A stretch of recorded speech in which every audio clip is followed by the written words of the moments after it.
नमस्कार, भक्ति दरबार में आपका स्वागत है। भक्ति दरबार में आपको धार्मिक और ज्ञान की बातों के बारे में कहानी के माध्यम से बताया जाता है। आइए शुरू करते हैं। श्री कृष्ण जी ने जब ये बात बताई थी, तब उन्होंने इसे बड़े सहज और गहरे तरीके से समझाया। बहुत पहले की बात है, जब धरती पर धर्म धीरे धीरे कमजोर हो रहा था और लोग अपनी मर्यादाएं भूलते जा रहे थे। उस समय गायों को बहुत सम्मान दिया जाता था।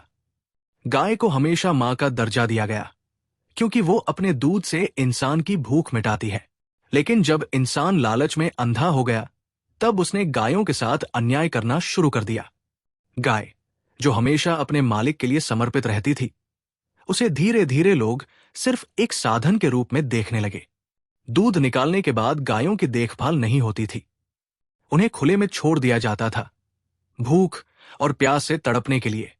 उनकी हालत देखकर वो रोती थी, लेकिन उनकी आवाज सुनने वाला कोई नहीं था। गायों ने अपने इस अपमान और कष्ट के बारे में भगवान विष्णु से प्रार्थना की। वो बोली, हे प्रभु, आपने हमें धरती पर लोगों की सेवा के लिए भेजा, लेकिन यहां लोग हमें कष्ट दे रहे हैं। हमारी हालत देखकर हमें अब जीने की इच्छा भी नहीं होती। भगवान विष्णु ने उनकी बात सुनी और उन्हें वचन दिया कि उनकी समस्या का समाधान निकाला जाएगा। लेकिन भगवान विष्णु ने एक सवाल गायों से पूछा, तुम्हें सबसे ज्यादा दुख किससे होता है? गायों ने जवाब दिया, हमारे साथ सबसे ज्यादा अन्याय स्त्रियां करती है। वो खुद को दयालु कहती है, लेकिन हमारी पीड़ा को नजरअंदाज करती है। ये सुनकर भगवान ने गायों को ये अधिकार दिया कि वे उन लोगों को श्राप दे सकती है जो उनके साथ अन्याय करेंगे।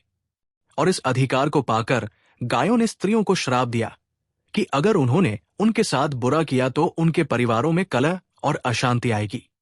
अब यहां एक गहरी बात छुपी है। ये कहानी केवल प्रतीकात्मक नहीं है, इसमें एक बड़ा संदेश है। श्राप देने का मतलब ये नहीं कि हर स्त्री को दोष दिया गया हो, बल्कि इसका मतलब ये था कि अगर कोई भी व्यक्ति, चाहे वो स्त्री हो या पुरुष, गाय की सेवा नहीं करता और उसे कष्ट देता है, तो उसका जीवन सुखी नहीं हो सकता।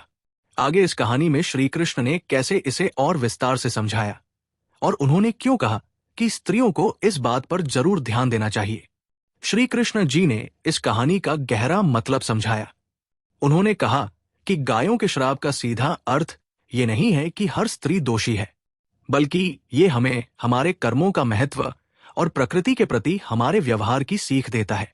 तो हुआ यूं कि एक बार द्वारका में गोपियों ने श्री कृष्ण जी से सवाल किया, प्रभु, क्या सच में गायों ने स्त्रियों को श्राप दिया है? और अगर दिया है तो इसका कारण क्या था? श्री कृष्ण मुस्कुराए और बोले, इसका कारण इंसान का व्यवहार है। फिर उन्होंने विस्तार से समझाना शुरू किया। श्री कृष्ण बोले, गाय सिर्फ एक पशु नहीं है, वो प्रकृति की मां है। उसका दूध बच्चों का पोषण करता है, गोबर से खेत उपजाऊ बनते हैं और उसकी उपस्थिति से घर पवित्र होता है। लेकिन अगर कोई उसकी उपेक्षा करता है, उसे दुख पहुंचाता है, तो वो अपने अधिकार का उपयोग करते हुए श्राप दे सकती है।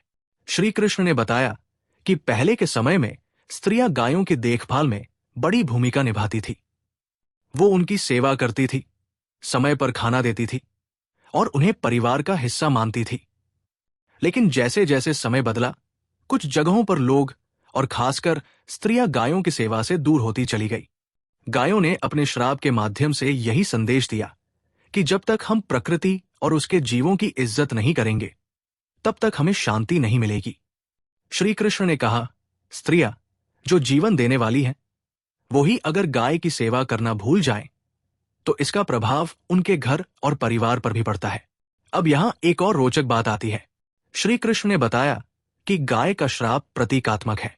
इसका मतलब यह नहीं कि हर स्त्री श्रापित हो जाएगी, बल्कि इसका अर्थ यह है कि जो भी व्यक्ति, चाहे वो स्त्री हो या पुरुष, अगर गायों का अपमान करता है या उनकी सेवा नहीं करता, तो उसे अपने जीवन में कठिनाइयों का सामना करना पड़ेगा।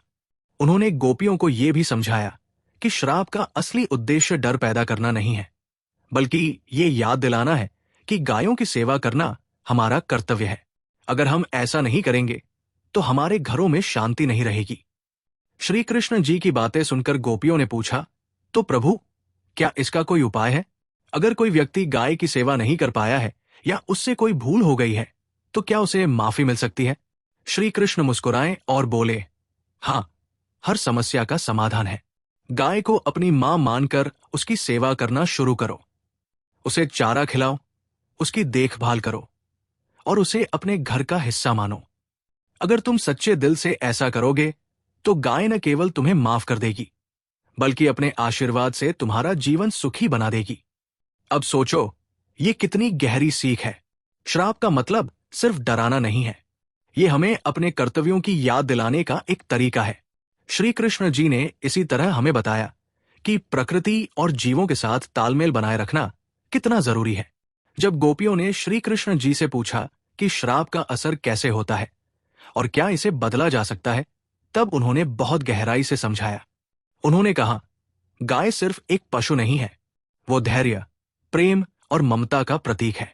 अगर कोई उसका अपमान करता है तो वो केवल गाय का नहीं, बल्कि पूरी प्रकृति का अपमान करता है। और प्रकृति हमेशा इंसान के कर्मों का जवाब देती है। अब बात यह थी कि जब गाय ने श्राप दिया तो इसका असर केवल उन्हीं पर हुआ जिन्होंने उसे दुख पहुंचाया। श्री कृष्ण ने कहा, अगर स्त्रियां या कोई भी व्यक्ति गायों की सेवा छोड़ देता है या उन्हें कष्ट देता है तो उसका असर उनके घर की शांति और समृद्धि पर पड़ता है। लेकिन अगर वही व्यक्ति सच्चे मन से अपनी गलती सुधारने की कोशिश करता है तो उसे गाय का आशीर्वाद भी मिलता है। श्री कृष्ण ने एक घटना का जिक्र किया। उन्होंने बताया कि एक गांव में एक महिला थी जो गायों को कष्ट पहुंचाती थी। वो उन्हें चारा नहीं देती, उन्हें मारती डांटती थी और अपने काम में लगी रहती थी। धीरे धीरे उसके घर में परेशानियां बढ़ने लगी। परिवार में लड़ाई झगड़े शुरू हो गए, पैसे की तंगी हो गई और सबकी सेहत खराब रहने लगी। तब गांव के एक बुजुर्ग ने उसे समझाया, गायों को तकलीफ देने का परिणाम तुम्हारे जीवन पर पड़ रहा है। अगर तुम अपनी आदतें बदल लो और गायों की सेवा शुरू कर दो तो तुम्हारे जीवन में खुशहाली लौट सकती है। उस महिला ने उनकी बात मानी। उसने गायों को प्यार से चारा खिलाना शुरू किया, उनकी सेवा की और उन्हें अपने परिवार का हिस्सा मान लिया। कुछ ही समय में उसके घर की सारी परेशानियां दूर हो गई।